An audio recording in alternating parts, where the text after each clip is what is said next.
4 hábitos que estão destruindo seu respeito. Você já sentiu que por mais que fale, ninguém te ouve? Que as pessoas simplesmente não te levam a sério? Talvez o problema não seja o que você diz, mas o que você faz todos os dias sem perceber. Existem hábitos silenciosos, quase invisíveis, que corroem seu respeito aos poucos. Em casa, no trabalho, nas amizades. E o pior, a maioria das pessoas só percebe quando já é tarde demais. Agora me diz, você quer continuar sendo ignorado? Ou prefere descobrir os erros que estão sabotando a sua autoridade sem que você perceba? Fica comigo até o final, porque hoje eu vou te mostrar os 4 hábitos que podem estar destruindo seu respeito e como se livrar de cada um deles antes que eles acabem com sua imagem de vez. E se esse tema fizer sentido para você, aproveita e já deixa um like aqui no vídeo, se inscreva no canal. É de graça e me ajuda a continuar trazendo valor para você. O primeiro hábito é a fofoca, o veneno que se disfarça de conversa. A primeira atitude que corrói o respeito, muitas vezes despercebida, é uma velha conhecida do convívio social, a fofoca. No primeiro momento ela parece inofensiva, apenas uma troca de palavras no corredor, um desabafo casual, uma piada inocente entre amigos. Mas a verdade, ela carrega um veneno silencioso. Quem compartilha segredos de outros com você, muito provavelmente compartilha os seus com os outros. E ao entrar nesse ciclo, mesmo sem má intenção, você transmite uma mensagem clara, mesmo que não perceba. Eu não sou confiável. Eu me alimento da fragilidade dos outros. Lembro bem de uma fase da minha vida nos tempos de faculdade. Era quase um hábito coletivo comentar sobre a vida dos outros. Com quem fulano estava saindo, as escolhas esquisitas de cicrano, rumores e risos às custas de terceiros. Tinha uma colega, vamos chamá-la de Carla, que era mais na dela, discreta. Um dia surgiu o boato de que ela gostava de um rapaz do curso. Foi o suficiente para virar piada, rodar em grupos, virar meme interno. E então Carla se calou, se afastou, e a ausência dela falou mais alto do que qualquer conversa. Naquele momento, caiu a ficha. Fofoca nunca é só um comentário aleatório. Ela deixa marcas em quem é alvo e em quem participa. Os estoicos, como Epicteto, já alertavam. Se não diz respeito a você, não diga.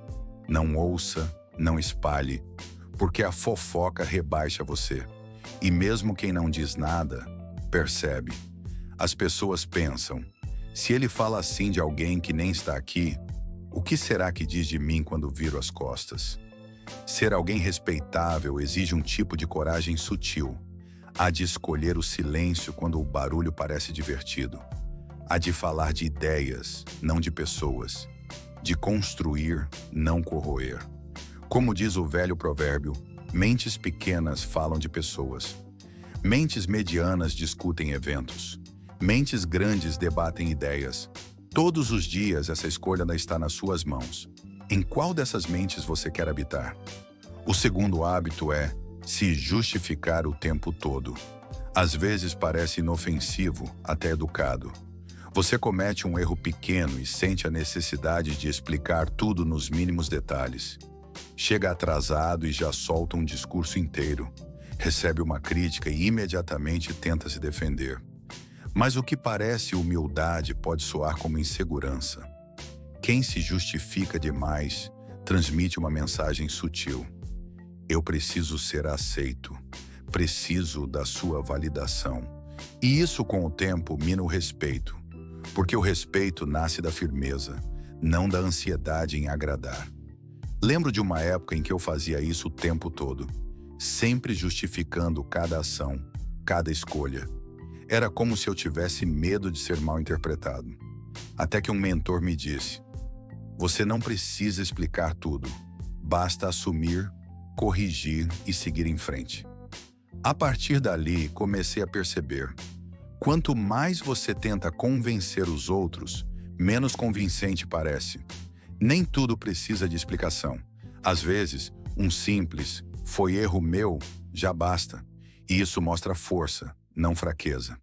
Os estoicos ensinavam a agir com firmeza e a aceitar os erros como parte do caminho. Sem drama, sem desculpa, sem autopiedade. Quem sabe o próprio valor não precisa provar nada o tempo todo. E quem transmite essa confiança silenciosa conquista respeito naturalmente. Por isso pense nisso. Toda vez que sentir vontade de se justificar, pergunte: isso é mesmo necessário ou é só medo de desapontar? Porque o respeito não vem de se explicar, mas de saber quando o silêncio vale mais que 1000 argumentos. O terceiro hábito é reclamar demais. Reclamar se tornou quase um vício social. Está chovendo? Reclama. Está sol? Reclama. O trabalho cansa. A vida é injusta. O mundo não colabora. Mas tem um detalhe que poucos percebem. Quem reclama o tempo todo acaba sendo ignorado. Reclamar em excesso desgasta a imagem. Passa a impressão de que você perdeu o controle da própria vida. Como alguém que vive apontando problemas, mas nunca se move em direção a uma solução. Tive um colega de trabalho assim, inteligente, esforçado, cheio de potencial. Mas bastava começar uma conversa que, em 2 minutos, ele já estava falando mal de tudo.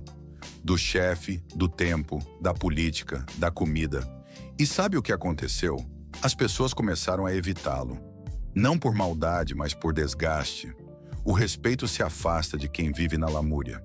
Os estoicos diziam: não reclame da vida, fortaleça-se para enfrentá-la. A vida é dura para todo mundo, mas quem enfrenta com postura inspira. Quem se entrega à reclamação afasta. Então, se você quer ser alguém admirado, respeitado, ouvido, fale menos dos problemas e haja mais em direção às soluções. Aliás, comenta aqui embaixo: você conhece alguém que vive reclamando de tudo? Ou já se pegou fazendo isso sem perceber? E se esse conteúdo está fazendo sentido para você, já se inscreve no canal. Isso ajuda muito a continuar trazendo reflexões que realmente somam. O quarto hábito é buscar aceitação a qualquer custo. À primeira vista, querer ser aceito parece algo natural. Afinal, somos seres sociais. Mas quando essa necessidade vira obsessão, você começa a abrir mão de quem é, só para agradar. Diz sim quando quer dizer não. Rir de piadas que não acha graça. Finge concordar só para não parecer do contra. Com o tempo, isso desgasta, porque as pessoas respeitam quem tem opinião, não quem muda de ideia conforme o ambiente. Já vi muita gente inteligente se apagar só para se encaixar. E o pior, quanto mais tentavam agradar, menos eram valorizadas. Quem se molda demais acaba invisível. Os estoicos falavam sobre isso o tempo todo. A virtude não está em ser aceito por todos, mas em viver de acordo com seus princípios. Não é sobre arrogância, é sobre identidade. Quem sabe quem é, não precisa implorar aprovação. Se você sente que tem vivido em função da aceitação dos outros, talvez seja a hora de se perguntar: o que estou sacrificando para agradar quem nem vai lembrar de mim amanhã? Agora me conta nos comentários. Você já se pegou agindo assim? Tentando se encaixar só para ser aceito? E se essa série te fez refletir, aproveita e se inscreve aqui no canal. Tem muito mais conteúdo vindo por aí. Esses 4 hábitos parecem pequenos. Às vezes até passam despercebidos no dia a dia. Mas são exatamente esses detalhes que vão aos poucos destruindo a forma como os outros te enxergam. Fofocar, se justificar demais, reclamar de tudo, buscar aceitação o tempo todo. Cada um deles rouba um pedaço da sua força, da sua presença, do seu respeito. Mas aqui vai a boa notícia. Respeito se constrói e pode começar agora, com decisões simples, com hábitos conscientes, com a coragem de ser alguém melhor, mesmo quando ninguém está olhando. Como diria Marco Aurélio, a melhor vingança é ser diferente daquilo que te feriu. Nos vemos no próximo vídeo.